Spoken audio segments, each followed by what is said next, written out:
अस्सलाम वालेकुम। आज टीवी पर वर्ल्ड बैंक की एक रिपोर्ट अफ़गानिस्तान के माशी हालात पर देखी है। उस रिपोर्ट में कहा गया है कि अफ़गान करेंसी डॉलर व दीगर करेंसियों के मुकाबले में मुस्तहकम हुई है, यानी कि उनकी करेंसी मुस्तहकम हुई है अफ़गानिस्तान की। अफ़गानिस्तान में खाने पीने की अशिया में 12% की कमी हुई है, यानी महंगाई कम हुई है। अफ़गानिस्तान में महंगाई में कमी की वजह तलब में कमी और रसद में इजाफा है। दूसरी वजह करेंसी रेट मुस्तहकम होना है और अंदरून मुल्क डॉलर के इस्तेमाल पर पाबंदी है, यानी कि अंदरून मुल्क डॉलर के इस्तेमाल पर वहाँ पाबंदी है। अब आप ख़ुद अंदाज़ा लगा लें, कहाँ अफ़गानिस्तान कहाँ पाकिस्तान।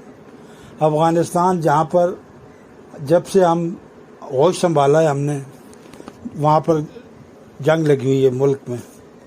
पहले रशियन थी और फिर अमेरिकन थी, फिर उनकी आपस की लड़ाइयाँ थी। मतलब मुस्तहकम अफ़गानिस्तान कभी नहीं हमने देखा। और जब उस वक़्त अमेरिका अफ़गानिस्तान से वापस गए, 2 साल हो गए हैं कि ढाई इमरान खान की हुकूमत थी।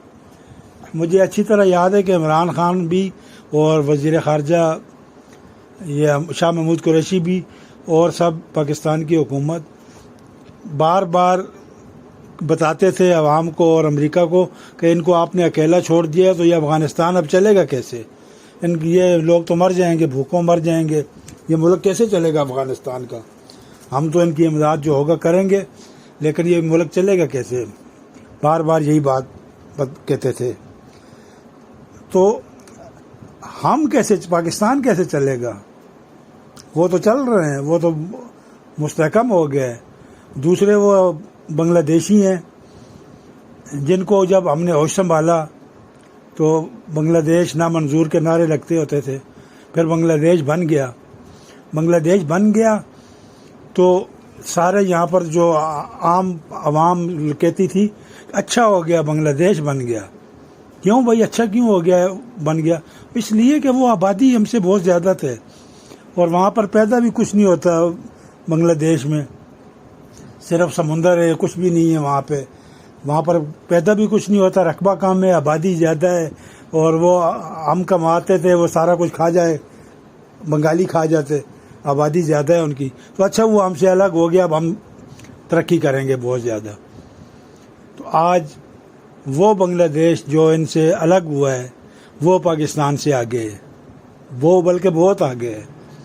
और अफ़गानिस्तान 2 साल पहले जो अमेरिका गया है तो वो भी हमसे आगे निकल गया है। तो मेरा ख़्याल है कि हमारे जो पाकिस्तान में माहिर माशियात हैं, इन सब को फ़ारग कर देना चाहिए जितने भी हैं, और अफ़गानिस्तान से मंगा लें 2-4 माहिर माशियात, 2-4 बांग्लादेश से मंगा लें, ताकि हमारी मैशियत को कोई बेहतर कर दें। क्योंकि हमारी मैशियत तो बेहतर होने का नाम ही नहीं ले रही है। ना चीनी के रेट खड़े हो रहे हैं कहीं पे, ना पेट्रोल के, ना डीजल के, ना बिजली के, ना डॉलर ही नहीं खड़ा हो रहा, रुपया ही गिर रहा है मुसलसल। जब रुपया गिरेगा तो हर चीज़ डेली महंगी होती ही जाएगी। करेंसी गिरेगी तो हर चीज़ महंगी होती जाएगी। मेन वजह करेंसी का गिरना है। तो करेंसी और हमारी हुकूमत कर क्या रही है? पिछले 16 महीना से जो थी पीडीएम की, और अभी 15 दिन से ये निगरान, पिछली 16 महीने भी वो सिर्फ आए तो इमरान खान को और पीटीआई को किस तरह क्रश करना है। एक ही मकसद हुकूमत का, सिर्फ 1 पॉइंट एजेंडा। पूरी हुकूमत सुबह से लेकर रात तक तमाम इदारे हुकूमत के एक 1 पॉइंट एजेंडा कि पीटीआई को क्रश कैसे करना है बस। और वो अल्लाह अल्लाह करके ख़त्म हुई, जान छूटी उनसे 16 महीने बाद ये आए। तो हमने कहा चलो अब निगरान आए, अब कुछ पॉलिसी चेंज होगी, कुछ मुल्क तरक्की करेगा, कुछ सियासी इस्तेकाम आएगा मुल्क में, करेंसी अब मुस्तहकम होगी। तो करेंसी मुस्तहकम क्या होनी थी, करेंसी और गिरना शुरू होगी। इनका भी वही एजेंडा जो उनका था कि सारा इदारे रल मिल के कि बस पीटीआई को क्रश करना है और कोई काम नहीं। और भाई पीटीआई को छोड़ो, आप लोग निगरान हो, आपका कोई मकसद नहीं है।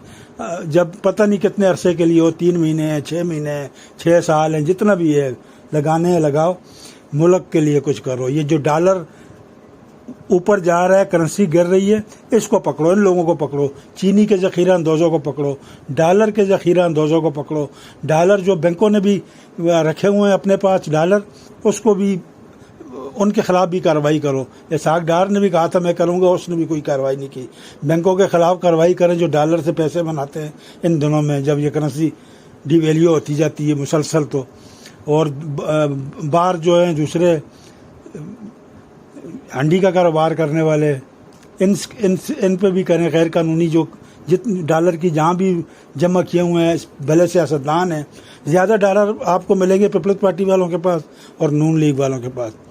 इनके बैरून मुल्क भी अगर आप हुकूमत कोई भी इनके पैसे बाहर से अंदर ले आए ना पाकिस्तान में, जरदारी ख़ानदान के और नवाज शरीफ ख़ानदान के, तो पाकिस्तान को और किसी IMF वगैरह की किसी की ज़रूरत भी नहीं है। फिर सिर्फ इनके पैसे सिर्फ वापस पाकिस्तान में आ जाएं।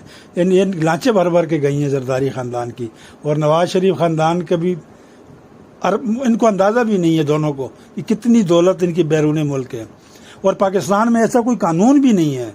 हैरत है कि कोई ऐसा पाकिस्तान में कानून नहीं है कि जिस वक्त इलेक्शन में इमरान खान को तो तोशाखाना पे सज़ा दे के अंदर भेज दिया इन्होंने, तोशाखाना में, कि यहाँ नहीं लिखा, यहाँ इमरान खान, हालांकि सारी दुनिया को पता है कि चोर नहीं है उसको इस बात पे। तो ये इनको सबको पता है कि इनको दौलत का अंदाज़ा ही नहीं है जो इतनी बार मुल्क पड़ी है। तो कोई कानून पाकिस्तान में नहीं है। जब ये दोबारा इलेक्शन में आके खड़े हों तो इनसे पहले पूछा जाए कि भाई आप बैरून मुल्क जितनी भी तुम्हारी नाम पर, तुम्हारे बच्चों के नाम पर, तुम्हारे पोती पोतियों के नाम पर जितनी भी दौलत जायदाद पाकिस्तान में, पाकिस्तान से बाहर, जिस मुल्क के अंदर है मौजूद है, जिस मुल्क में भी है, मतलब सिर्फ इंग्लैंड में नहीं, दुनिया के जितने मुल्कों में भी है बाहर, स्विट्ज़रलैंड में है, दुबई में है, पीपल्स पार्टी की दुबई में ज़्यादा है।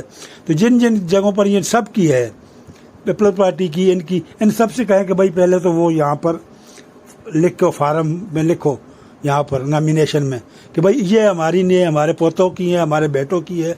मरियम नवाज तो कहेगी मेरी तो लंदन क्या पाकिस्तान में भी कोई जायदाद नहीं है। वो मशहूर जुमला उसका जो है वो सना बच्चा के प्रोग्राम में, सारी ज़िंदगी इसको नहीं छोड़ेगा, इसको मरियम नवाज को, वो एक जुमला है इसका कि मेरी तो अमेरिका, लंदन तो क्या पाकिस्तान में भी कोई जायदाद नहीं है। तो फिर जब निकली एमन फील्ड में निकल आए, सब कुछ निकल आए, वो फिर इनका मनी ट्रायल ही आज तक पाकिस्तानी कौम को ये नहीं दे सके हैं। आज तक पाकिस्तानी कौम पूछ कर थक गई है कि आपने जो लंदन में जायदादें बनाई हैं इसकी मनी ट्रायल दे दें, इसकी मनी ट्रायल दे दें कि आपने ये पैसा आखिर लेकर कैसे गए हैं बाहर।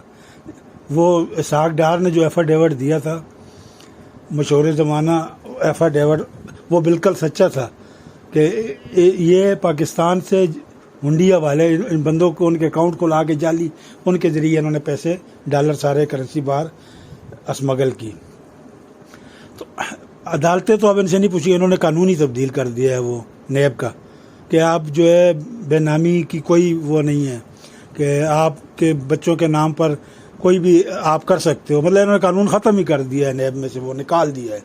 और जस्टिस अमर होता बंदयाल कह रहा था कि ये कानून इन्होंने खाते से निकाल ही दिया है।